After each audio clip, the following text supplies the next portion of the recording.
Bienvenue à tous qui suivez et aimez ce magazine Kiosque. Merci de suivre ce numéro de Kiosque de ce mercredi 23 octobre 2024. Alors avec nos invités, nous allons analyser, décortiquer, débattre sur l'actualité du jour en République démocratique du Congo. Vous aurez des analyses, débats de Thierry Moukelekele, Patrick Sayel et Joseph Congo. Avec nos trois invités, nous allons parler de l'Assemblée nationale. Tout d'abord avec cet imposteur qui s'est fait passer pour député, tantôt national, provincial et pour sénateur. Israël Bongolor, c'est son nom. Alors nous allons analyser ce sujet. Comment est-ce que une personne peut infiltrer une grande institution comme l'Assemblée nationale plus de 9 mois durant? Analyser commentaires, c'est avec nos invités. Alors, nous restons à l'Assemblée nationale pour parler du paiement de 13 députés supplémentaires. L'Assemblée nationale aurait aligné sur son projet de budget 2025 en cours d'examen 513 députés nationaux en lieu de 500 tels que prévus par la Constitution. L'Assemblée nationale, nous en parlerons, nous allons débattre sur ce sujet avec nos invités. Et nous parlerons également de l'arrivée ce mercredi à Kisangani du chef de l'État Félix-Antoine Tshisekedi, de sa rencontre avec des responsables du secteur judiciaire et puis de l'opposant Franck Diongo qui a été perçu à Kigali. Il déclare sur son compte Twitter en train de sensibiliser pour faire partir Félix-Antoine Tshisekedi Tshilombo, le président de la République. Nous allons analyser ce sujet avec nos invités. Encore une fois, merci de nous suivre. Patrick Sayel, bienvenue. Bonjour madame, je suis très heureux de participer ce matin à cette grande et belle émission. J'espère que le débat sera animé de patriotisme et que nous allons donner tout ce qu'il faut pour que le peuple congolais qui nous suit à la maison soit édifié. Merci de cette parole. Et je salue les co-débatteurs et ceux qui nous suivent à la maison. Merci Patrick Sayel. Joseph Congolo, bonjour et bienvenue. Merci madame, merci pour cette invitation. Je salue Thierry, mon ami de tous les jours, et puis Sahel, ok, avec lequel je partage pour la première fois le plateau. Je salue aussi tous les auditeurs et téléspectateurs de CCTV. Voilà. Thierry Moukelekele, bonjour, bienvenue. Merci bien. Bonjour à Sahel et à Joseph. Bonjour. Bonjour à ceux-là qui vont suivre aujourd'hui notre émission. Je sais qu'il y a eu perturbation avec la journée de lundi. On avait déjà présenté les excuses. Je pense que nos amis de lundi se sont déjà branchés sur mercredi afin de suivre le débat et de faire avancer la démocratie. Voilà, il était habitué de vous suivre chaque lundi. Chaque lundi, oui. Et lundi, nous avons reçu l'honorable Christelle Wanga. Ouais. Alors, nous allons débuter avec nos débats, notre débat et nos commentaires sur l'actualité. Le premier sujet, c'est ce qui a fait vraiment grand bruit, c'est l'imposteur, c'est monsieur qu'on l'a vu apparaître à l'Assemblée nationale, on l'a vu de vidéos. Il s'appelle Israël Bongolor. Comment est-ce que vous analysez cette information, Patrick Sayel? Bon, c'est un sujet qui fâche, il faut dire. C'est Israël, c'est comme ça qu'il s'appelle? Israël Bongolor. Bongo. Tantôt député provincial. Je vois que c'est seulement le sommet de l'iceberg. Donc, l'Assemblée nationale, comme que les autres institutions du pays, il y a quand même des gens qui sont dedans, qui foutent rien et qui n'ont pas leur place. Mais ils sont députés. Ils sont, malheureusement. Vous savez, j'ai suivi votre confrère, moi je l'appelle encore comme ça, Eliezer, qui dit qu'il y a 513 députés.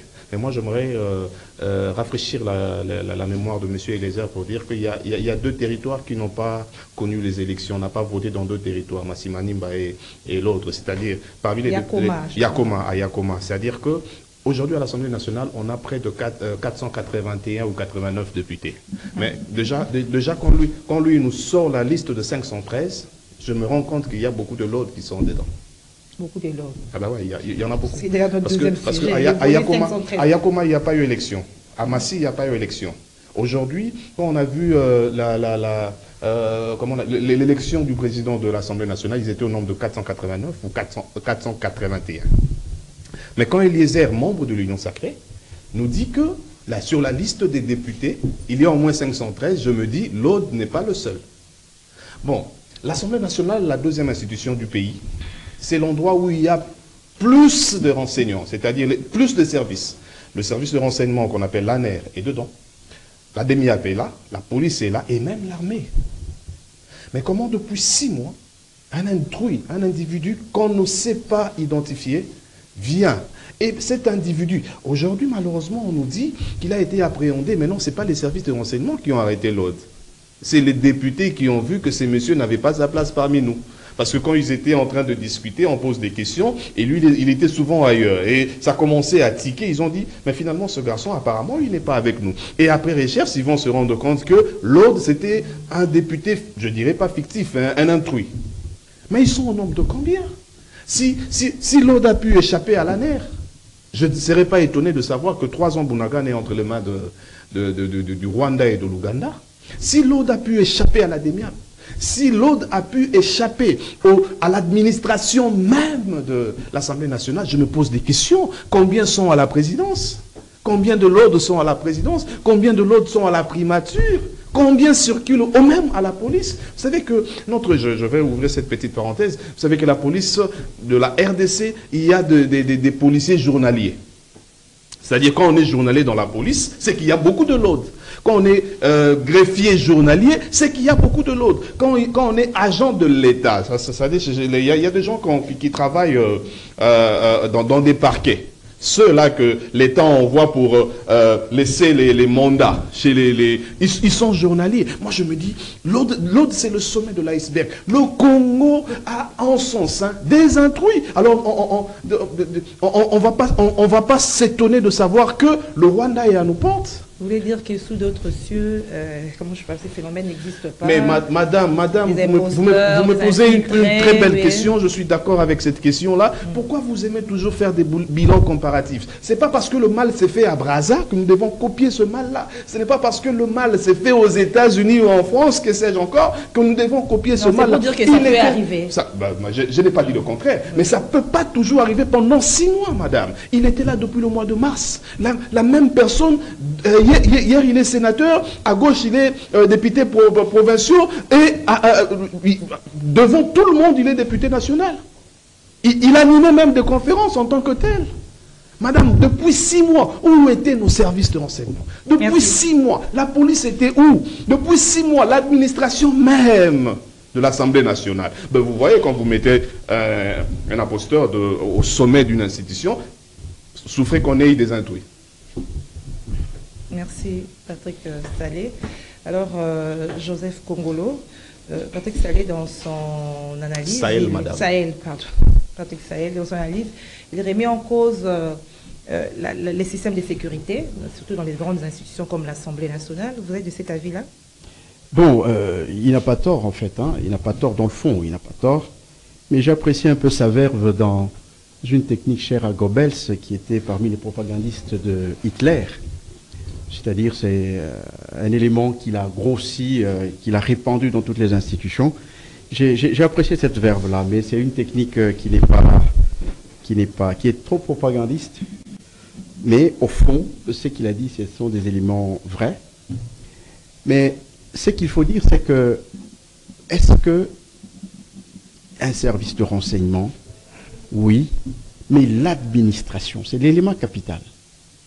Quand ils payent de l'argent, les listes des députés ne proviennent pas de la liste de présence dans la salle. Les listes des députés proviennent de la Cour constitutionnelle. Vous voyez? Ce sont des listes authentiques. Après la CENI, même pas les listes de la CENI, mais les listes de la Cour constitutionnelle.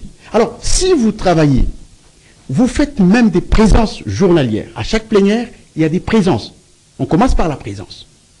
Alors, si vous le faites, et que vous ne constatez pas qu'il y a un intrus, un élément nouveau, de trop dans vos structures, là, il y a un problème. Il y a un problème. Les gens sont habitués tellement à la routine, telle manière que ça devient une faiblesse pour le fonctionnement de plusieurs institutions. Et là, c'est quelque chose qu'il faut fustiger avec la dernière énergie. Et en plus, est-ce que ce monsieur n'est pas un espion, au fait? Parce que je sais que les députés sont payés par le compte bancaire. Son nom n'est pas repris sur les listes définitives de la Cour. Mais il y a aussi certains paiements... Attendez, madame. De main à main. Effectivement, visible, par de main à exemple. main, je viens de dire tout à l'heure, si on n'utilise pas les listes de la Cour constitutionnelle, la dernière liste, c'est que l'administration a eu à pécher dans le fonctionnement de cette institution. Parce que les listes sont authentiques. On ne peut pas prendre les listes de la CENI, parce que même les listes de la CENI ne sont pas les listes finales. Voyez-vous? Donc il y a une erreur au niveau du fonctionnement de cette administration. Ça, c'est la première chose. Deuxièmement, on paye toujours les émoluments, le solde et tout ce que vous voulez par banque, par compte bancaire. Comment ces messieurs, lui, perçoivent cet argent? Ou il se contente, comme vous dites, peut-être, des petites primes. Et puis ça va vérifier s'il a perçu l'argent. Ben, effectivement, c'est à vérifier. Justement, je me pose cette question. C'est pourquoi je me dis que si il ne percevait pas l'argent et que 6 mois durant, il est resté sur le banc de l'Assemblée, c'est un espion. Il est venu espionner. Il a aussi influencé Je ne vois pas. certaines décisions. Hein, Effectivement, mais c'est ce que je dis. Ouais. Quel est le travail d'un espion? C'est de tirer l'information et tenter, si possible, d'influencer. Voyez-vous? Donc c'est un espion. Et là, je reviens sur ce que Saleh a dit tout à l'heure, les services de renseignement. Les services de renseignement devraient être beaucoup plus aguerris, plus regardants sur ce genre de situation. Et qui dit que dans d'autres structures, à l'ANR et ailleurs, il n'y a pas ce genre, comme il s'est posé de questions. Je suis tout à fait navré qu'une telle situation, dans une administration qui se veut moderne, que ce genre de cas se répète plusieurs fois. Je crois que c'est des choses qu'il faut fustiger jusqu'à la dernière énergie. Et non seulement au niveau de l'Assemblée nationale, je crois que dans toutes les administrations, il faudra savoir avec qui on travaille, avec qui on est. Voyez-vous? Est-ce qu'il a qualité, le statut qu'il faut? Dans le cas contraire, il ne faut pas accepter ce genre de choses. C'est très important. C'est très important. Alors il fallait qu'il y ait d'Israël Laure Bongo pour que ça puisse réveiller vraiment toutes les institutions. Parce que c'est un travail de routine, madame. C'est un travail de routine à l'Assemblée nationale. Il y a les équipes qui accompagnent les plénières, qui ne font que ça. C'est tout ce qu'ils font. C'est de prendre les présences, c'est de faire ceci, d'amener les trucs. Il y a un service à l'intérieur des plénières et qui devait détecter ce cas. Malheureusement, ça n'a pas été fait. Et ça, c'est une faiblesse. C'est une faiblesse. Parce que c'est au sommet de l'État, comme ça il a dit. Le Parlement, c'est une deuxième institution. Je crois que ce sont des faiblesses notoires qu'il faut corriger, et corriger au plus tôt, parce que non seulement au niveau de l'Assemblée nationale, il faut voir au Sénat, il faut voir dans d'autres structures, particulièrement dans les services sensibles, tels que le service de sécurité. Je crois que c'est un élément important. Ce monsieur n'aurait-il pas été soutenu par quelqu'un, comme vient de dire Joseph Congo? Bon, je doute qu'il soit soutenu. Faiblesse des services, oui, et manque d'attention de nos services, oui. Pourquoi? Parce que le travail du renseignement, c'est ce travail-là. On appelle ça des fichiers. Normalement, tous les députés devaient être fichés dans les services de renseignement. Et tous les députés doivent être suivis par le service des renseignements. Leurs activités, tout ce qu'ils font, et tout et tout. Donc, la détection qui appartient principalement au DEMIA devait déjà jouer son rôle en amont. Il y a faille. Avant d'aller même à l'administration, au niveau des renseignements, il y a faille. On n'a pas pu détecter cet intrus. De deux, le Parlement est une entité à part. Et l'enclos du Parlement, c'est un périmètre de sécurité. Ce périmètre est indépendant des services extérieurs. Au moins les rattacher dans ce périmètre. En principe, le commandant police du Parlement doit aussi subir un exercice d'interrogation pour avoir laissé cette facilité-là.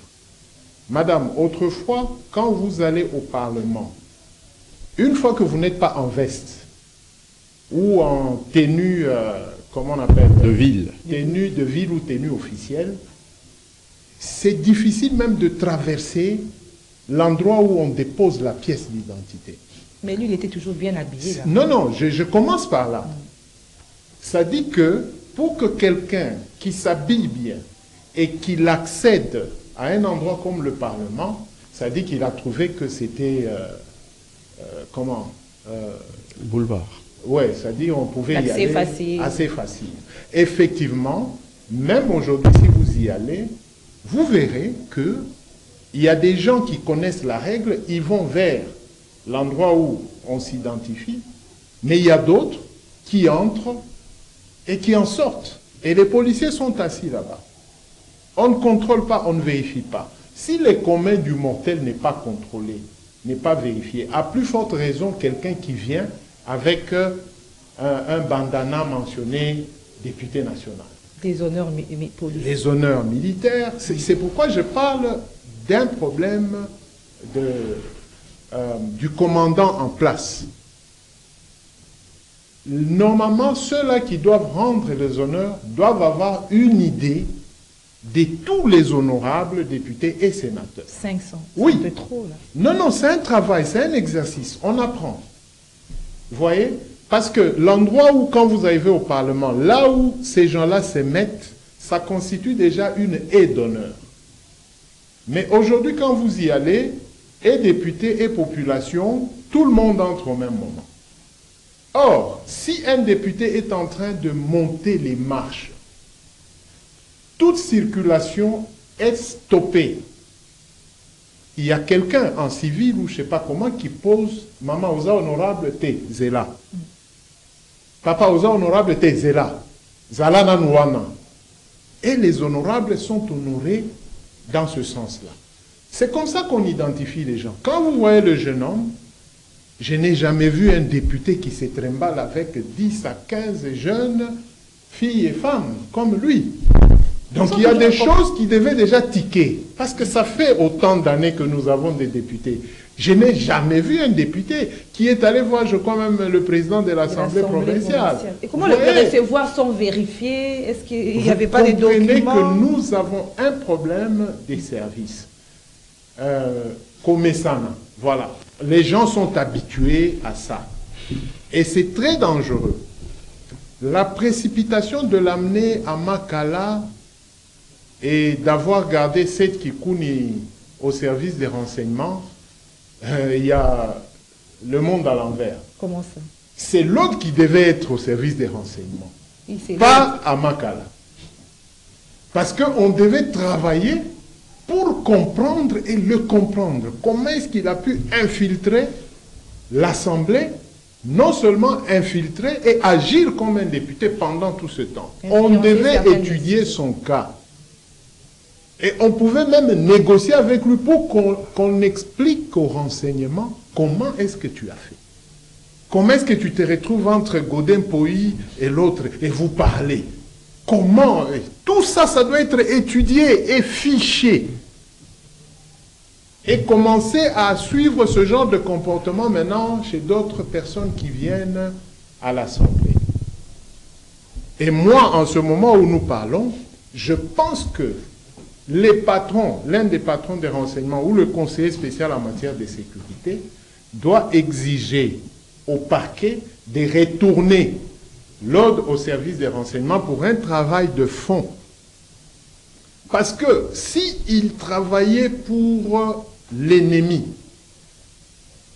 il peut même faire sauter le bâtiment du Parlement.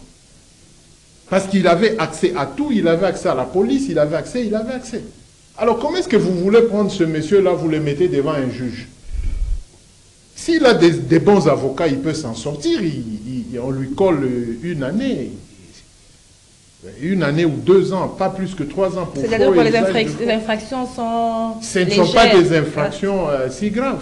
Hein? C'est-à-dire qu'il y a infiltration. Non, il n'y a pas infiltration. Quand il va au parquet, il n'y a pas Usurpation infiltration. de quoi? De fonction. Comment? Usurpation d'identité. D'identité, oui. En dehors de l'usurpation d'identité, faux usage des faux, il n'y a pas beaucoup d'infractions. Il doit aller au service des renseignements pour aider le renseignement à comprendre comment est-ce que pendant 6 mois, il a pu infiltrer et il est allé encore à d'autres institutions. Je l'ai vu signer même, comment on appelle, un accord pour quelque chose comme ça dans le cadre de la salubrité. Avec les présidents de l'Assemblée provinciale. Oui. Vous comprenez? Et s'il avait obtenu ce marché, il aurait pris l'argent de l'État officiellement avec l'accord des titulaires des postes et il aurait commencé à saigner la caisse de l'État progressivement. Ça dit que lui, il avait la facilité d'amener, je ne veux pas enfoncer le clou sur lui, les armes au Parlement. Parce que de la manière dont il était bien avec la police du Parlement, il pouvait les soudoyer. Donc il y a un danger par rapport au renseignement et qu'on doit faire le suivi pour que nous puissions comprendre. Et le juger, ça ne vaut pas la peine. C'est ridiculiser un peu. L'utiliser dans le renseignement, c'est ce que vous voulez dire. Utiliser ces tactiques. Écoutez, nous qui connaissons un peu cette expertise en renseignement, quand on arrête un grand Koulouna et qu'on prend ces Koulouna, on le met commandant dans une entité de Koulouna, il y aura moins de Koulouna. Merci. Alors, nous restons à l'Assemblée nationale pour parler, pour débattre sur cette information concernant l'Assemblée nationale qui a aligné sur son projet de budget 2025 en cours d'examen 513 députés nationaux au lieu de 500 tels que prévus par la Constitution. Le bureau de la Chambre basse du Parlement explique qu'au cours de la législature passée, un groupe de députés nationaux invalidés par la Cour constitutionnelle avait porté plainte contre la RDC devant l'Union interparlementaire africaine.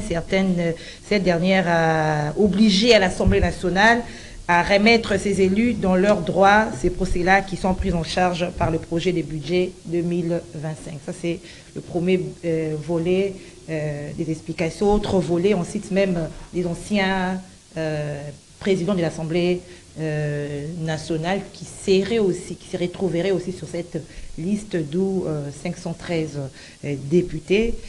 Patrick Sahel, quel est votre commentaire à ce Madame, laissez-moi d'abord enchérir par rapport à la première question concernant l'autre. Vous savez comment ça se passe avant toute nomination par le président de la République? Les listes passent par l'ANER aussi.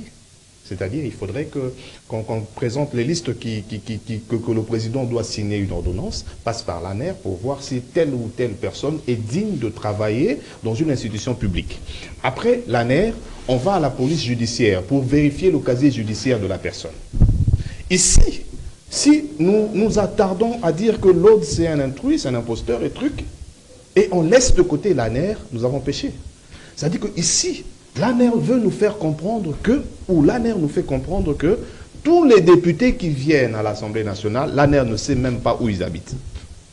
Parce que si seulement l'ANER pouvait savoir tel député habite tel endroit, tel député vit, je ne sais pas dans telle commune, on aurait su qu'il y a un intrus, il y a un l'autre qui vient là-bas, au quartier, il est pasteur, après être pasteur. Est-ce qu'on va dire que l'ANER n'a pas, l'effectif de l'ANER est en régression? Parce qu'en principe, on devait attacher à un député un agent. Suivre les habitudes de ces députés-là.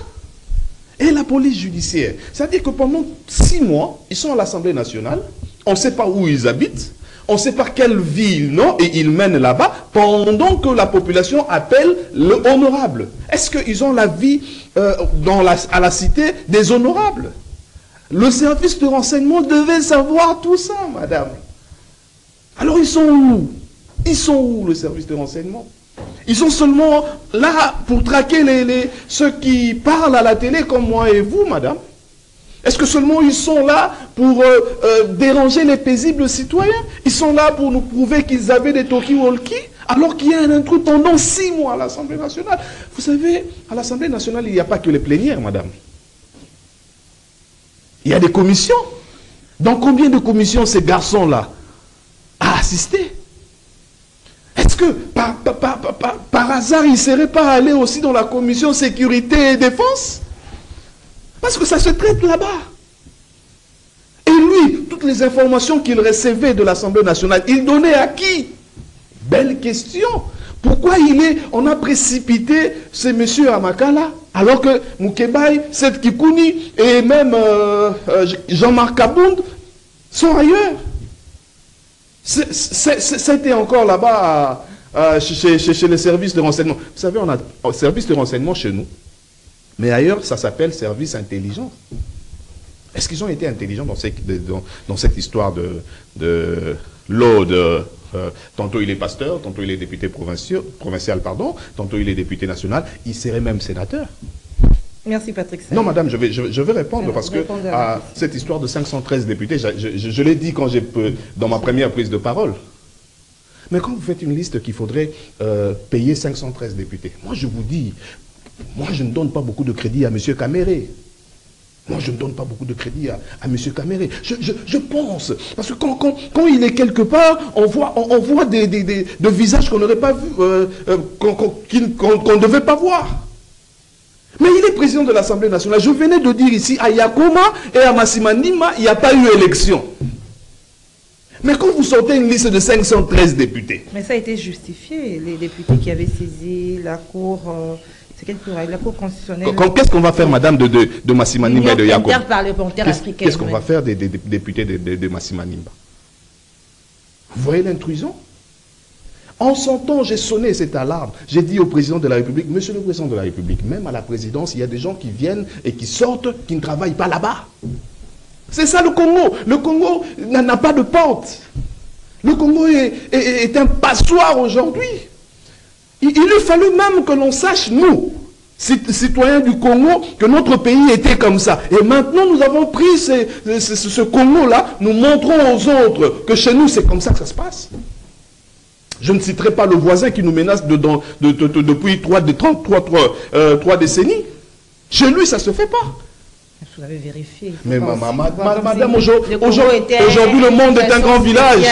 Aujourd'hui, je peux être en France tout en étant à Kinshasa. J'ai mon téléphone, il y a Internet. Allez-y, vérifiez. Si ce qui se passe ici, ailleurs, on peut citer. Madame, je peux vous citer des cas et des cas. J'espère qu'on parlera du Congo, membre aujourd'hui de droits de l'homme, machin et trucs. Madame, ce qui se passe chez nous est une honte internationale. Je crains que le Congo ne soit plus cité parmi les grandes nations. Ça n'arrivera pas. Alors, Joseph africaine, hein? Joseph Kongolo. Bien, merci madame. Les justifications que je soulevais là, oui. C'est qu'ils ont saisi la Cour, l'Union interparlementaire africaine et puis les anciens présidents de l'Assemblée nationale qui seraient aussi sur cette liste. Bon, d'abord, pour les députés reconnus, c'est un cas connu. On a débattu ici, vous vous rappelez, on a débattu de ce cas. Ils sont allés jusqu'à l'Union internationale parlementaire. Ils ont été réhabilités. Ils avaient droit à des émoluments sans avantage et ils ne pouvaient pas non plus siéger. C'était ça la décision. Ils ne siègent pas, ils ne siégeaient pas. Ils perçoivent comme ils avaient gagné, n'est-ce pas, leur plaidoirie, non, au niveau de l'Union internationale parlementaire, on a donné des injonctions au Parlement national de le faire entrer dans leurs droits. Et à ce niveau, attendez madame, et à ce niveau, on a dit qu'on ne peut pas aller au-delà de 500 dans les délibérations au niveau de l'Assemblée nationale. Donc, ils ne peuvent pas siéger, mais ils avaient droit à leurs émoluments. Je crois que c'est un cas qui était connu, ça a été débattu ici sur ce plateau, en son temps, ça a été connu. Et ça va se passer comme ça 5 ans durant? Non, ils ont des arriérés, attention, ils ont des arriérés. Ils n'étaient pas payés régulièrement comme un député en fonction. Okay. C'est un cas des arriérés, je ne comprends pas, peut-être qu'ils n'ont pas apuré tous les arriérés. Et vous savez, dans la gestion financière ici chez nous, il y a toujours des 3 points de suspension. Parce qu'en fait, la législature est terminée. Ils sont censés être en possession de leur dû de la législature passée, parce que la législature ne continue pas pour eux. Donc, si on le reprend, d'abord c'était un débat sur la loi sur la reddition des comptes. Il fallait justifier certains fonds, c'est comme ça qu'on les a cités, mais sur la loi financière 2025, je crois, est-ce qu'on a commencé le débat? Pas encore. On n'a pas encore commencé. C'est un projet qui sera... Non, écoutez, ça on n'a pas encore commencé. Au niveau de la reddition des comptes, j'étais d'accord qu'on en parle parce qu'il y a de l'argent sorti qui doit être justifié. Là, je suis complètement d'accord. Mais allons dans la législature actuelle. Je me rappelle qu'il a été demandé à ce que les députés nationaux des territoires dont les élections ont été annulées continuent. Ça, j'avais suivi moi-même. On avait décidé ça. Que ces députés-là doivent continuer en attendant d'organiser les élections dans leur territoire respectif. Ça, j'avais suivi. Mais je ne sais pas si ça a été exécuté. Si ça a été fait, je peux comprendre que dans les deux territoires, Yakoma et Massimanimba, je ne sais pas s'il y a combien de députés pour les deux, et pendant ce temps, les députés de la législature passée travaillent en lieu et place de ces députés-là en attendant qu'on organise les élections dans leur législature. Ça, c'est ce que moi j'avais suivi officiellement. Je ne sais pas si ça a été exécuté ou pas. Mais si ça a été exécuté, donc ça va se justifier. Ça va se justifier. Dans le cas contraire, si ça n'a pas été exécuté, je crois que c'est à eux de nous donner des explications amples pour comprendre comment quelqu'un qui n'a pas officiellement le statut des députés, parce qu'il y a des statuts, il y a des députés officieux. Donc, toutes les députés des générations, des législatures passées, on les appelle toujours honorables. Vous voyez? Il peut aller au Parlement là-bas, on l'appellera toujours honorable par les services de sécurité. Voyez-vous? Donc il faudra qu'il nous clarifie un peu la situation. Si effectivement cela n'a pas été exécuté, ils doivent nous justifier comment les anciens députés, les anciens membres du bureau qui doivent se retrouver sur la liste. Mais écoutez, madame, c'est pas compréhensible. Ah oui, des anciens membres là, c'est pas compréhensible. C'est pas compréhensible. En ce moment-là, il y a manipulation, il y a détournement. Comment est-ce que les anciens membres du bureau peuvent se retrouver? Et pourtant, ils ont une caisse, comment on appelle ça? Ils ont une caisse pour les anciens députés au-delà de 55 ans. Ils cotisent pour qu'après leur mandat, ils continuent à percevoir. Actuellement, ils sont à $500, je ne sais pas c'est à quel taux. Ils sont à $500. $500, voilà. Donc, vous voyez, ça, c'était la cotisation. Comment on peut prendre quelqu'un de l'ancien et le mettre sur la liste actuelle, n'est-ce pas, des députés pour en faire 513? Donc, c'est pas compréhensible. Moi, je crois qu'ils doivent nous donner suffisamment d'éléments, d'explications pour qu'on comprenne un peu ça. Mais sinon... Alors, si c'est cette information, c'est vrai, c'est-à-dire que, par exemple, l'actuel président de l'Assemblée nationale, qui a été aussi ancien président, aussi le vice-président, ils perçoivent deux salaires, des émoluments, c'est-à-dire ils ont perçu, si je peux dire ça, étant qu'anciens et étant actuels. Non, je pense que nous devons être un peu trop souples par rapport à cette matière-là et cette question. Parce que il y aurait une loi, j'ai cherché, je n'ai pas trouvé, qui s'apparenterait à celle du statut d'ancien président de la République. Il y aurait cette loi-là qui donnerait aux anciens présidents des assemblées cet avantage. La loi date de 2018. Hein. Ouais, bon, moi je ne l'ai pas lu, c'est pourquoi je vais dans les conditionnels. Alors, est-ce que réellement la sommation... C'était pour le corps constitué. Tout à fait. Pour le corps constitué. Est-ce qu'un simple député est dans le corps constitué? Non. Non, les présidents. Les 13, je crois, il y a des présidents. Les présidents, les anciens présidents. Oui, et chefs de corps. Chefs de corps. Donc, si je rejoins l'inquiétude de Sahel, c'est sur les 481 députés qu'on connaissait il y a un moment, et que les territoires sous occupation devraient, le président de la République a promis, il devait y avoir des élections pour qu'on complète. Mois de décembre. Alors, les 19 députés ou 20 députés, ils viendraient d'où? Les 13, ça ne peut pas poser de problème. Hein? Si on compte, on soustrait les anciens présidents ou, je ne sais pas, vice-présidents, ça peut tomber sur les 13. Mais les 20 ou 19 pour compléter les 500. Ceux qui ont saisi l'union interparlementaire également. Non. Non. Là, il faut vérifier l'information que j'ai donnée. Ça, je l'ai suivi moi-même, que les députés des territoires où les élections ont été annulées continuent en attendant. C'est l'information qu'il faut vérifier.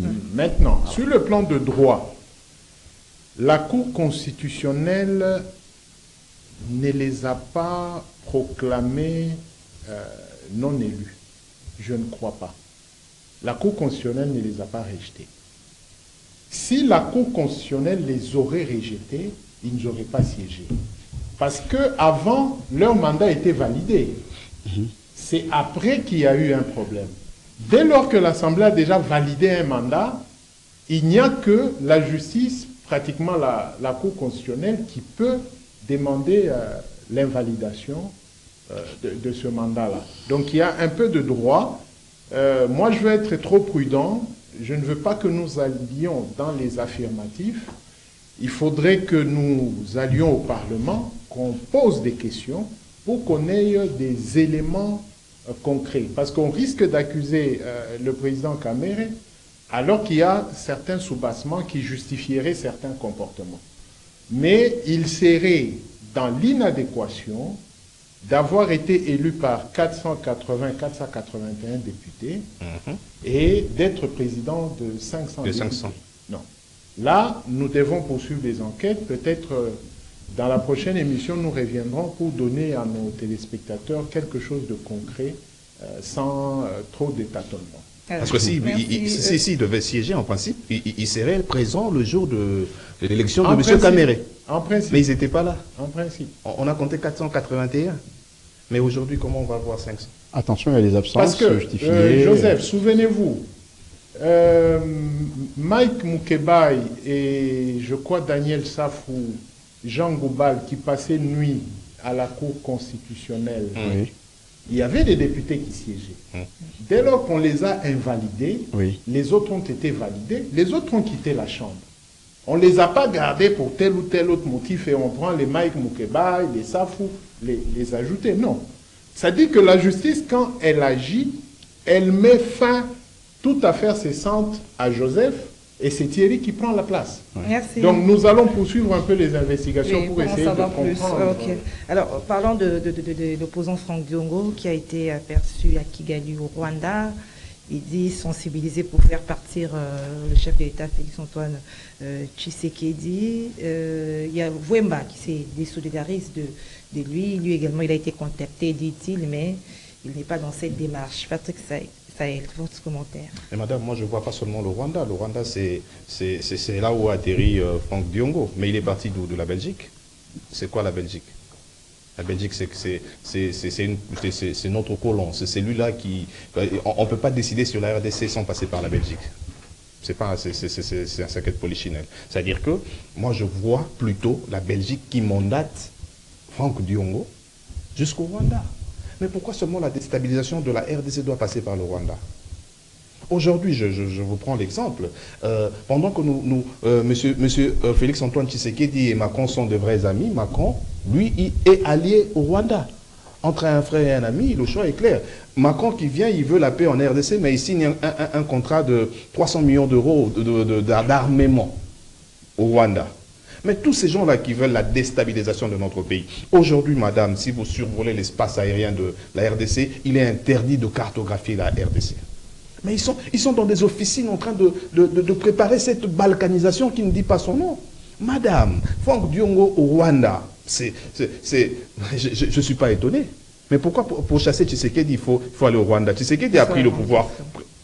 Allons dans cette réflexion-là. Est-ce que Tshisekedi a pris le pouvoir comment? Il y a eu des élections. Mais Tshisekedi n'a que 3 ans. Venez, après les 3 années de Tshisekedi, battez campagne, devenez président de la République.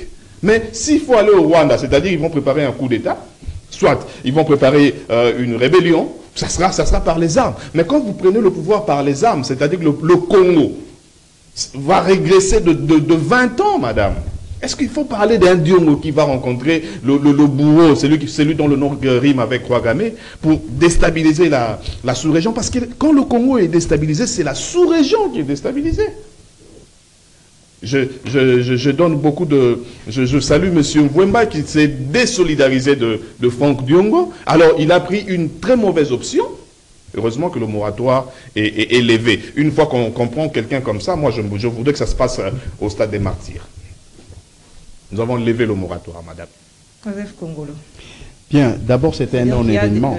C'était un non-événement. Diongo... Non, c'est juste pour faire voir qu'il y a des Congolais qui comprennent. Tout à fait. C'est un non-événement. Diongo ne pèse pas en politique ici au Congo. Ne vous en faites pas, madame. Diongo ne pèse pas. Peut-être que, bon, d'abord, il n'a aucun parti. Il y a un parti qui est difficilement percevable, n'est-ce pas? Quelle est cette opinion qui est derrière Diongo? Donc, d'abord, c'est un non-événement. Ça, c'est la première chose. Deuxièmement, c'est ce que moi j'appelle les moins hommes. Ce sont les moins hommes. Diongo se réclame tous les jours d'être tshisekidiste. Quand il passe sur les médias, nous avons été avec Tshisekedi, nous nous sommes battus avec Tshisekedi.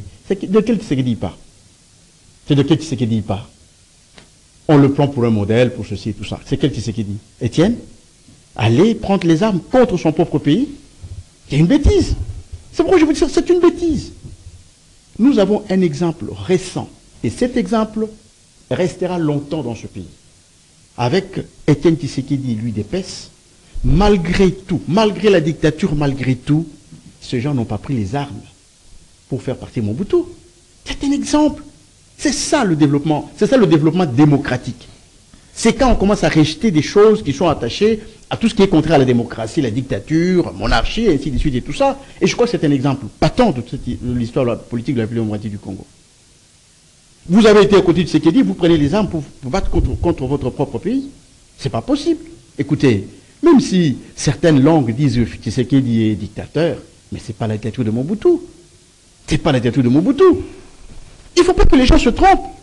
Il ne faut pas que les gens mélangent la haine à la démocratie. Non, c'est faux. C'est faux. C'est qu'il a une tête, elle peut ne pas te plaire, oui. Mais il ne faut pas prendre les armes pour dire que je réclame la démocratie au Congo. C'est faux. C'est faux tout ça.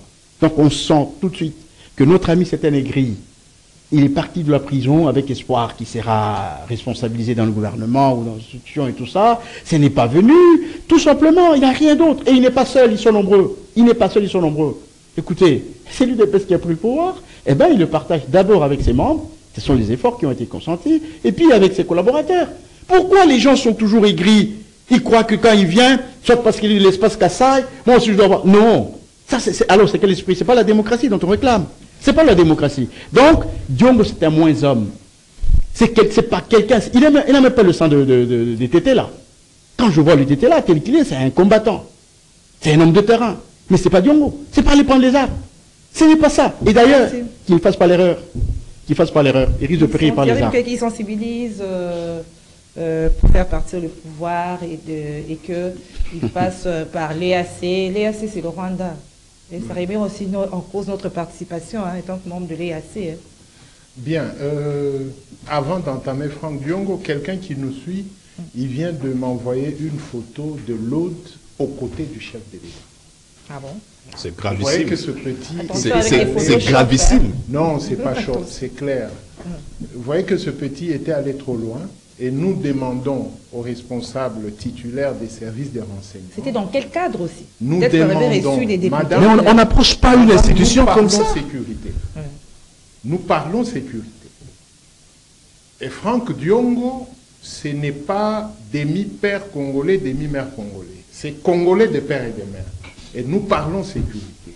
C'est-à-dire que c'est que moi je recommande aux services de renseignement, au conseiller spécial en matière de sécurité du chef de l'État, c'est de rappeler l'aude d'entre les mains du parquet et d'essayer de comprendre davantage. Parce que... C'était où cette rencontre sur la photo? À la Cité de l'Union africaine? À la Cité de l'Union africaine, devant le mât du drapeau, président là-bas et lui l'aude à la droite du président. Israël Bongo. Oui. Alors, nous disons ceci. Sur le cas de Franck Diongo, moi je me rabats toujours auprès du chef de l'État. Vous vous souviendrez que dans plusieurs de mes interventions, je demande toujours au président de quitter d'abord le protocole. Parce que le protocole aujourd'hui, et depuis plus d'une année que je tourne des émissions avec vous, le protocole sécuritaire rend un mauvais service au président de la République. Franck Diongo, proche collaborateur du président de la République, pour mettre l'union sacrée, Franck Diongo a agi dans beaucoup.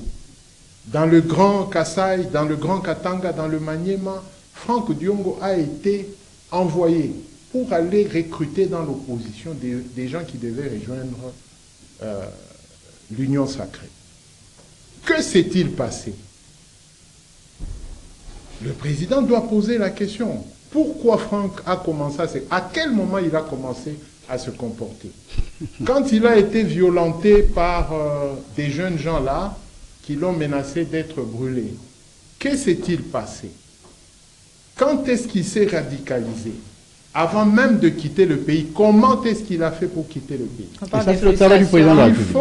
Il faut recouper les informations. Madame, Franck Diongo a été en contact avec plusieurs personnes qui sont encore aujourd'hui dans l'entourage du président de la République. Eux ne sont pas partis. Alors, la sécurité doit faire un travail. On peut beau condamner Franck Diongo, mais en interne, qu'est-ce qui se passe? Voilà comment est-ce que la sécurité doit fonctionner. Donc, les déclarations de Franck Diongo, ce sont des déclarations en dehors du pays, mais moi je veux que l'article 63 nous demande de protéger les institutions contre l'ennemi intérieur et extérieur. Si aujourd'hui Franck Diongo, on le pointe du doigt comme ennemi extérieur, et en interne, qui agissent pour pousser les autres Congolais à aller agir en mal contre leur pays, ce sont les vrais ennemis. Sur qui le président doit ouvrir l'œil. Les accusateurs, là, ceux-là qui viennent toujours à l'oreille du chef de l'État pour dire que c'est Gisèle qui est la mauvaise ici, c'est Joseph qui... Ce sont les pires ennemis. Si Joseph n'a plus accès à CCTV, il ne connaît pas les raisons. Quand il va sur une autre chaîne, qu'est-ce qu'il va dire sur CCTV? Il faudrait qu'on se pose des questions. En interne, qu'est-ce qui s'est passé pour que Franck Diongo aille et soit contre son patron? Parce que Tshisekedi, c'est son patron. Quand est-ce qu'il y a eu rupture? Monsieur Thierry, s'il te plaît, je te coupe, je m'excuse. Ouais. Vous voulez que le président fasse le travail pour tous les opposants? Non. Ah oui. J'ai dit qu'il y a un service. Parce que Loubaya était là. C'est ça, a été à l'Union sacrée.